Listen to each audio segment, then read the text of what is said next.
I don't have time, but yeah, I'll go collect the inheritance. Scarlett hangs up after saying this upon hearing about the death of a loved one who had raised her with affection. The first thing I heard from her after several years were these heartless words, and even though she's my daughter, I genuinely thought she's not human. Little did Scarlett know that her attitude would later ruin her life. I'm Emma, 52 years old, a single mom of 2 daughters. I work at a restaurant near my childhood home. I divorced because my husband cheated when Scarlett was still a baby.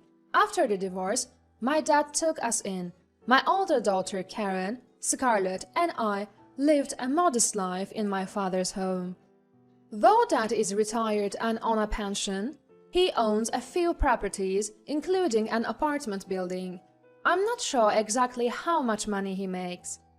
My parents were looking forward to enjoying their retirement years together, but then my mom passed away, and for a while, Dad lost his spark. However, when we started living with him, the joy of seeing his grandchildren grow brought life back to his eyes. Since then, he's been a doting grandfather and filled the role of a father figure.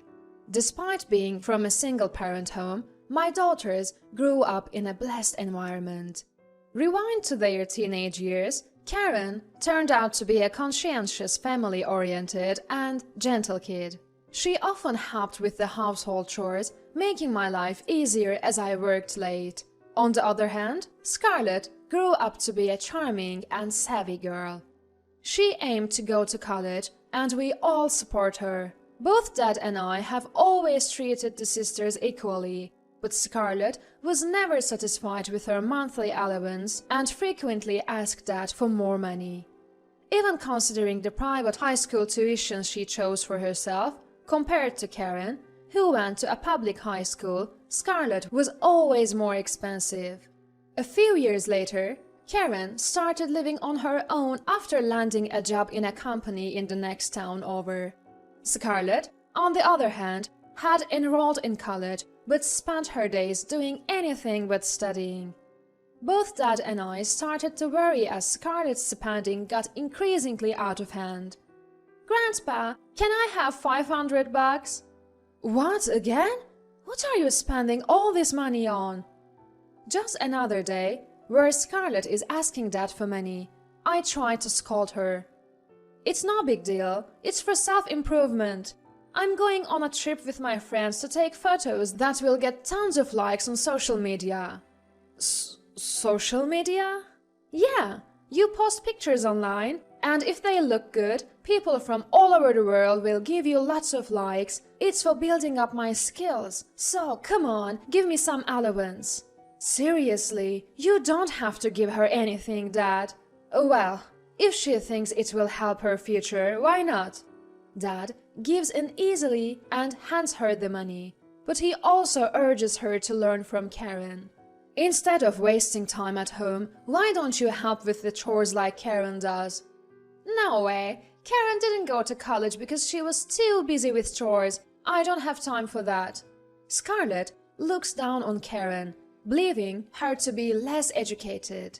Dad warns Scarlett about her disrespectful behavior. "Watch your mouth. Both Mom and Karen are sporting your college life, you know." "Ah, so annoying. Got my money, so I'm good." "Wait a minute." Ignoring Dad and me, Scarlett heads back to her room once her errand is complete. In reality, Karen had enough academic ability to go to college, but she chose to work after graduating to support the household. Although she sends money home every month, I secretly deposit all of it into Karen's account.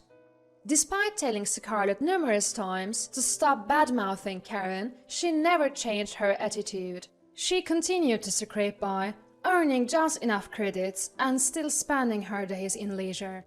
Then one day, Scarlett announced she was getting married to her boyfriend. She hadn't even graduated college, and frankly, we were all concerned. This was discussed during our first family meeting. "Nice to meet you all. My name is Leon. Thank you for inviting me today." 8 years older than Scarlett, Leon is a young executive at a major corporation, an undeniable success. At first, I had reservations about their marriage, but after seeing how genuine he was, I wanted Scarlett to live a good life through their married years, so I decided to bless their union. Since then, Karen often visited our family home, showing concern for us. However, Scarlett, who moved out right after getting married to live with her husband, never kept in touch. She didn't even answer our calls. To make matters worse, during summer and Christmas breaks, it was Leon who would contact us or even come by himself to greet us. We heard from Leon that Scarlett had found a job after graduation and was considering having a wedding ceremony. It felt odd hearing this from him and not Scarlett. She didn't even reach out to our dad, who had given her so much love. It felt like she didn't need us anymore now that she was financially stable. Honestly, I was not fond of Scarlett. One day, after 3 years had passed since Dad and I began living in our family home, I got a call from the hospital. Dad had collapsed at work. I rushed to the hospital, only to find that he had already passed away. According to the doctor, he suffered from heart failure. Neighbors had noticed him collapsing in the yard and had called an ambulance, but it was too late by the time they arrived. It was so sudden. He had been so healthy just yesterday. Crying, I called Karen, who said she would come right away. I also tried reaching Scarlett, but she didn't pick up as usual. I had to inform her about that, so I kept calling. Finally, on the 5th call, she answered and said, "What's so urgent? You're being annoying." Despite her uninterested tone, I broke the news about Dad. "Our grandpa passed away today. It was sudden heart failure. I know you may be busy, but please come to the hospital near our home." Expecting her to be saddened, I was about to offer some comforting words when she replied, "Oh, is that so? But I'm too busy. I'm going on a short-term language study program." Stunned for a moment, I felt irritated by Scarlett's indifference. No signs of grief, not even the slightest hint she'd come to see me. "Are you really okay with this? Haven't I taken care of you since you were kids? Cancel your study abroad. I'll give you the money for another opportunity. Please be here for me one last time." But my plea met with silence from Scarlett. "Look, the only reason he's even in the picture is because Dad divorced you and you went back to your family, right? So don't act like you're doing me any favors. I'm using up all my paid leave for this, and who knows when I'll be able to go again. Besides, I'm sure Grandpa wouldn't want me to miss this opportunity. So just sort things out with Karen, will you? I've got to get ready. Oh, but I'll swing by later to pick up my inheritance, okay?" She hung up, leaving me speechless. What did my existence even mean to Scarlett? Was I just a convenient ATM called Mom to her? Just then, Karen arrived. When she saw Dad peacefully resting, and I recounted what had happened, she burst into tears. "I'm so sorry, Grandpa. You were always so good to me, and I couldn't give anything back." Choking back tears, Karen broke down, and I couldn't help but hug her tightly. "No, Grandpa was always grateful for you. Let's send him off with a smile, okay?" "Okay," Karen nodded. We tried reaching out to Scarlett multiple times, but she never answered. At the wake and funeral, Karen helped out. However, the relatives noticed Scarlett's absence and were quick to criticize. I covered for her, saying she was studying abroad and couldn't make it back. But things took a turn when Scarlett's husband, Leon, attended the funeral. After greeting us, he asked why Scarlett wasn't there. "Is Scarlett not here with you?" Both Karen and I exchanged glances. Unsure if Leon was aware of this study abroad story, I probed. "Well, she said she was going on a language study program. Did she not tell you?" "We've been trying to get hold of her." He paused, deep in thought, and then said, "Excuse me a moment," and tried to call Scarlett, who again didn't answer. "No, she never mentioned studying abroad. She's been saying she's busy with her studies and has been staying at a friend's place, not coming home. We were even talking about planning our wedding, but that's been on hold because she's not coming back. To be honest, I'm starting to suspect she might be having an affair. I apologize for bringing this up at such a time." Karen quickly responded, "No, thank you for sharing. If we find out anything about Scarlett, we'll let you know right away." I told Leon that I was on the same page as Karen. Karen must have had her reasons too. Skipping our dad's funeral who we owe so much, not telling Leon about studying abroad, and being unreachable now, everything makes sense if you think she's cheating on him. 2 days have passed since Dad's funeral. I was sorting through his belongings during my time off, when my phone rings. "Ah, hello, this is Kyle, Leon's brother. I'm glad I got through." He seemed anxious, but what he said was unbelievable. "I'm sorry for the sudden contact. Leon was just in a car accident and is now unconscious and in critical condition. I've tried calling Scarlett multiple times, but can't get through." I quickly told Kyle I'd be heading over and hung up. After informing Karen of the situation, we both made our way to the hospital where Leon was taken. Once at the hospital, we found Kyle tearfully watching over Leon. When he noticed us entering the room, he wiped away his tears and greeted us. "Ah, thank you for coming. I apologize for the distressing scene." Leon still hadn't regained consciousness. His parents were talking to the doctor. Once Kyle regained his composure, he shared Leon's story with us, albeit in pieces. Concerns about his strained marriage with Scarlett, the suspicion of infidelity, yet wanting to believe Scarlett, the doctors say his recovery is unlikely. After he finished speaking, Kyle murmured, "Leon, this is just so unfair. I've always relied on him. I've never given anything back." We understood how Kyle felt, empathizing with his emotions. "I get it. I felt the same way just a few days ago. For now, let's believe in Leon. When he wakes up, let's greet him with smiles," Karen said, comforting him with kind words. Kyle could only respond with tears. Leon kept on fighting, his breathing stopping and starting, but he never woke up. He passed away exactly a month later. We tried to get the news to Scarlett, but as expected, she was nowhere to be found. With heartfelt gratitude for all that he had done, we pitched in to help with Leon's funeral. About a week had passed since Leon's funeral, and Karen was helping us sort through Dad's belongings over the weekend. That's when Karen got a call from Scarlett on her cell phone. Scarlett had been out of touch for over a month after Dad and her own husband had passed away. Curious, I listened in on the call. "What do you want now?"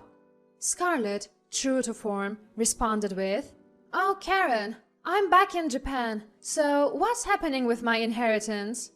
She brought up money right away.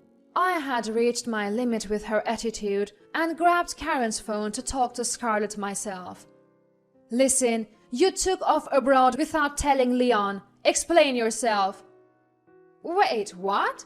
Mom's there too?" I did explain, maybe he just didn't hear me. "What about the inheritance?" Furious, I informed her about what had happened while she was away. "Leon died in an accident. He's gone. If you don't believe me, go to his parents' house and see for yourself." What? What are you saying? What?" She was saying something, but I hung up the phone. From her reaction, it seemed likely Scarlett would head to her in-law's place. I told Kyle, and we decided to go there as well. We got there first, and after a bit, Scarlett arrived by taxi. When she saw Leon's memorial photo, she burst into tears. "Oh, Leon!" Normally, everyone would sympathize with Scarlett, his wife. but both Kyle and I were giving her cold stares. So I asked her, "What have you been doing all this time?" "I told you, I was studying abroad," Scarlett answered, continuing to wail Leon's name. After if she was the one suffering the tragedy, I confronted her with the truth. "Weren't you actually traveling abroad with another man?" "What?" "I said it was for language study. Don't make things up. How could you accuse me of such a thing when I'm grieving?" Scarlett was taken aback for a moment, but then she argued back. Then Kyle, who had been giving Scarlett cold glances, finally spoke up. "Listening to you, what really brought you here? And listen, what Emma is saying isn't all made up, you know." Kyle showed photos of Scarlett entering a hotel with an unknown man and screenshots from a travel website confirming 2 tickets were booked. When he looked at Scarlett, her face had turned pale, her tears gone. "What is this?" "It's evidence of your affair. These photos were taken by a private investigator, but it wasn't me who hired him, it was Leon. I also have reports that you referred to Leon as an ATM, and yet you can cry in front of a memorial photo. Unbelievable." "No, that's not it." Karen seemed to reach her boiling point with Scarlett's vagueness. "You're mistaken if you think you can talk your way out of this. You didn't attend Grandpa's funeral, you betrayed Leon, and took an overseas trip for an affair. You're despicable." I'm sorry." Facing anonymous condemnation, Scarlett finally admitted to her affair through her tears. And so, Scarlett's activities over the past month came to light. "According to the investigator, your overseas trip lasted about a week. Where were you after that?" It was hard to make out through her tears, but it seemed she had been staying at her lover's place. She couldn't reach Leon by phone after returning, and spent the 4 weeks as usual, having fun with her lover. "I didn't think it would come to this," she said. And now, the first thing she brings up when she finally contacts me is inheritance. There is no redeeming her anymore.